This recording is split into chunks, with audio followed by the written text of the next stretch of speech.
Hey, everybody. Today we have Susan Lazar Hart. She's going to be talking to us about suppressing our emotions.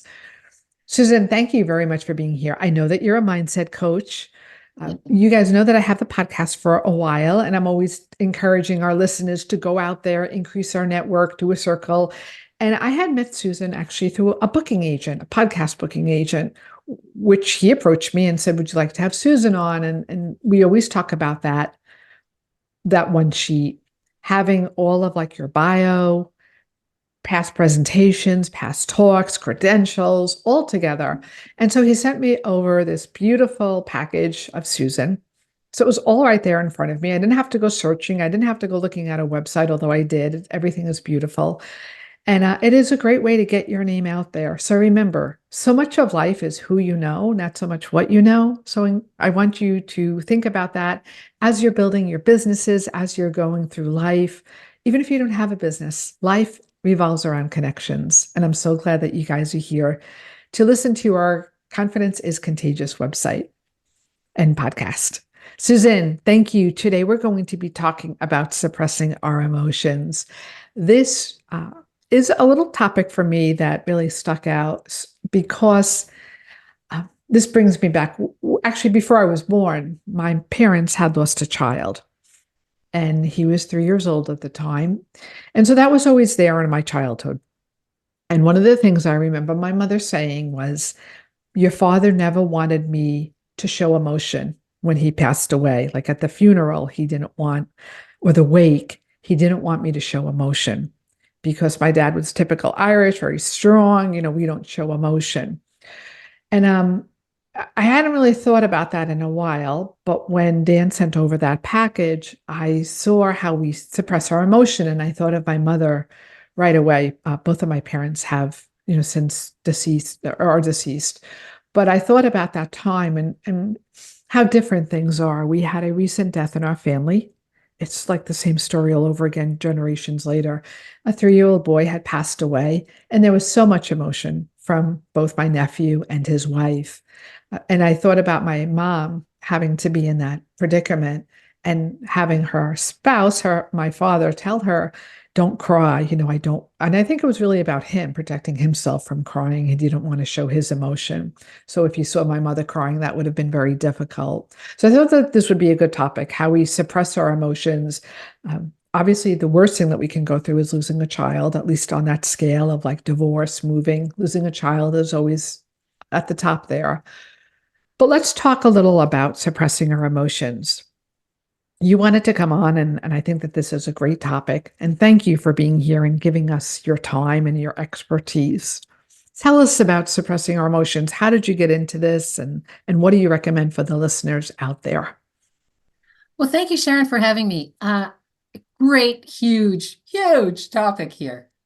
Uh, let's begin at the beginning. From very young age, we're taught to mimic someone else's emotion and to suppress our own. So, for instance, you're born into a family, whether it's your family of origin, whether it's your caretakers, whoever that is, as a little being. When you do something and you see them smile, and they say, "Oh, I'm so happy you're smiling," or "I'm so happy you had a poop," or "I'm so happy you took the breast milk," whatever that is, you're already given this translation from someone else of what are the positive emotions, showing grief, showing shame, showing anything that doesn't match what that person who is basically clothing you, feeding you, educating you, wants to see fed back to them. You're rewarded for that. So it's very confusing as a little being to actually understand this is how I'm feeling. Nobody ever asks you, how do you feel about that? It's you should be feeling this. And so when I say it's a huge, huge, huge topic, because we were all raised in different places, different spaces, different cultures, different educational systems. But the one true thing is we are thinking, feeling, emoting beings. And when we are taught to negate those emotions, We're basically negating who we truly be and that brilliant essence, that starseed that chose this body for this human experience, to share in what we know, to rejoice in the joys of others, to feel compassion for each other. When we're taught to shut that off, we're really, how do you know who you are? Because really knowing you starts from the inside out, not from the outside in. I am a women physician. I have a network of women physicians, primarily who listen to this podcast. Oh, And good. our training, we were told, don't show emotion. No one, I don't know if anybody really ever came out with it, but if you showed any emotion, it was people didn't like that. You couldn't show emotion. So I think about not even so much being like the amount of hours we worked. I'm thinking about when there was a death on the floor of one of our patients. We didn't really have time to mourn. We couldn't show emotion that somebody had passed away. It was okay, go right back to work. And there wasn't that time to what we call that, like just healing from something, acknowledging it, processing it. There was really none of that until the end of the day when you got to go home. And certainly we don't want to bring that home to our families. So another point as far as suppressing our emotions and how important it is to be able to have support groups Yeah. to be able to share and to support you through a loss, whether it's small loss, a large loss, however it is, the bottom line is loss. We grieve from that. Well, the sad thing here, and I so appreciate you sharing this with me, is we're also not gifted with the idea of taking time for ourselves. So whether it's at the top of the day or the bottom of the day, whatever that is, or just when you take a moment, about integrating, taking a moment for yourself to tap in, to tune in, to connect with how you feel. How does this feel? And really, the sidebar to this is learning how to show compassion to yourself. So when we have this sense of, oh, I can't share this with someone else, tap in. At what age did you learn not to share how you felt with anyone else? Tap into that little being. Ask them, how are you feeling? You're 3 years old, you're 2 years old, you're 6 years old. How does that feel?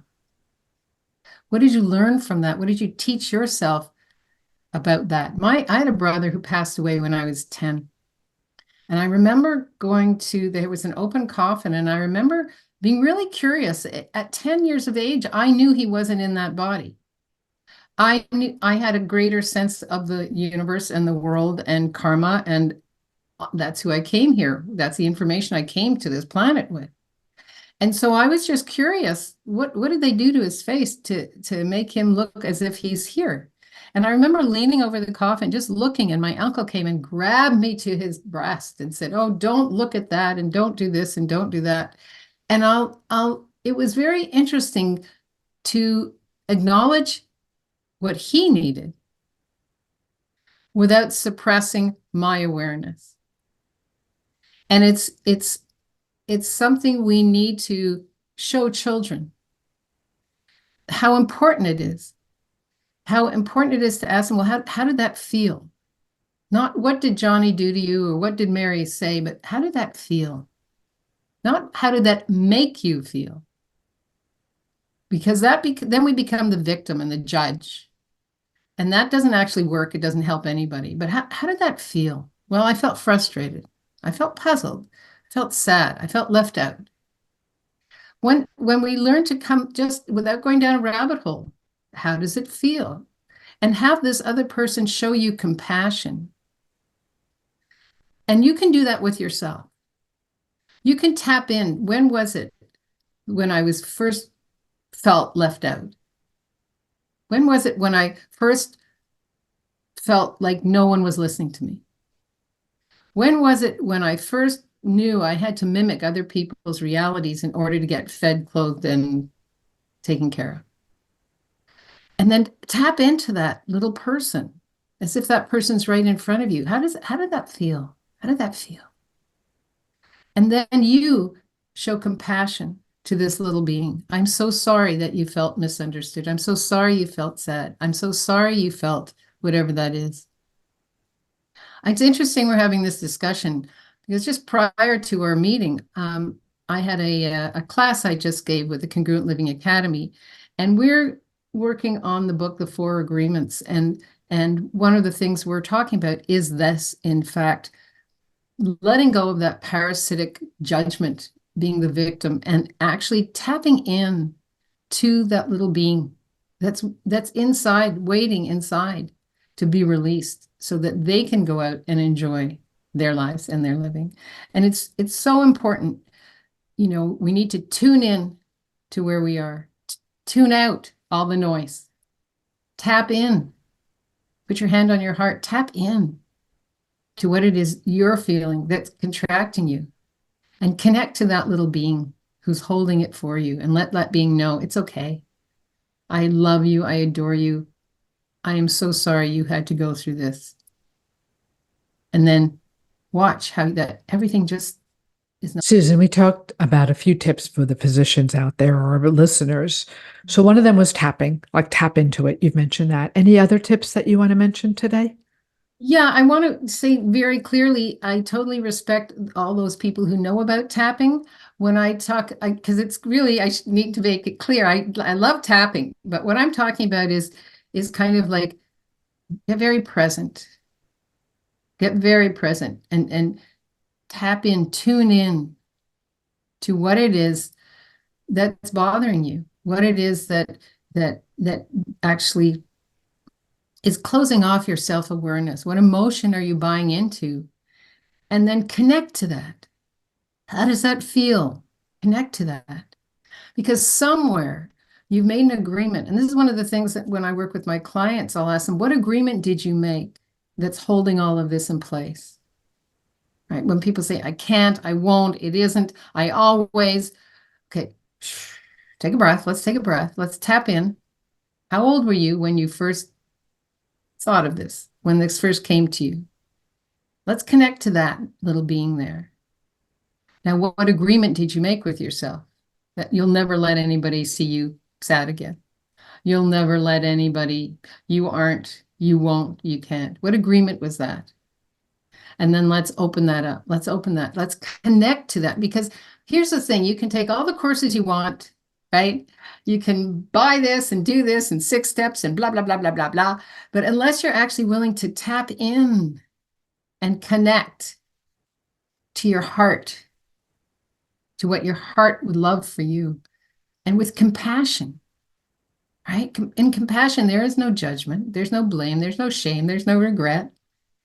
It's it's this big, warm, yummy space that perhaps nobody ever created for you before. And it's your job as part of this journey to create that for you. And once you get the sense of what that is, all of a sudden you realize everybody else, they're doing the best they can with the tools they have.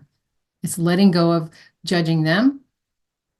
When you let go of judging them, you let go of judging you. When you forgive someone else, you forgive yourself as well. So I I love would say tune in, tap in, and connect to what you truly desire. And then make an agreement from then into your future. Because it's all here for you. Susan, you have a book. If people want to get a hold, tell us a little about your book. Here we are. Thank you so much for asking. Breaking Free, Love it. Your Unique Path to Fearless Living. Everybody has their own unique path. And part of breaking free is what we've been talking about. It's breaking free from the paradigm of this is the way you should feel. This is the way you should act. This is what we do in this family. This is what we do in this government, this country, this planet. Sometimes you just need to break free from all the agreements that you made of how you should be, who you should be, and what you should be, and start living in the question. I'm all about living in the question of your life. And it's about, it's about being in wonderment. And I created this book because I became aware that really with everybody, selling courses and doing this and doing that, nobody's tapping in, right? You can convince yourself of anything. That's what this reality is all about. But what I'm asking people to do is break free from those thoughts, those feelings, those emotions that are holding you back, and start to step into wonderment. And at the end of each chapter, I have a journaling section with questions for people to actually be with themselves. And one of the questions, it's all about the question. One of the questions I have on chapter 4 is, are you listening to your life? And I think that's what we're talking about today, is listening to what it is that you're asking to create in the world, listening to how you're asking to create in the world, and asking, does this work for me? And if not, what agreement have I made that's holding all of this in place? And part of that agreement is an emotional agreement. Like you so wonderfully shared at the beginning, in your family, there was an agreement with your parents not to show the emotion. And what that does is that leaves a hole in the heart of a child, because we are thinking, feeling beings, and we have that great gift as a species on this planet of choice, right? To tap in, to be more, to create more, to shine our light. And that's the gift of breaking free. I love that. If somebody wanted to get a hold of you to work with you, how would they do that? If they wanted to just reach out and talk to you? Thanks so much. SusanLazarHart.com is my website. You can find me there. And I urge people I've created something called SusanSelfCheck.com. And it's a little self-assessment you can take for yourself to just find out, where are you tapping in? Where are you tapping in? Where are you connected and where are you not connected to who you truly be and what you're asking to create? It's like, it's for you, just for you. And maybe takes all of 3 minutes. SusanSelfCheck.com. Susan, thank you so much for being here today and sharing your wisdom about emotional suppression. Thank you for sharing your book with us. And thank you for sharing the tips, really, that can help us with everyday life, no matter where you are, what you're experiencing. Remember to tap in, tune in, and then connect with yourself. Love it. Love the triangle. Thank you Thank so you. much.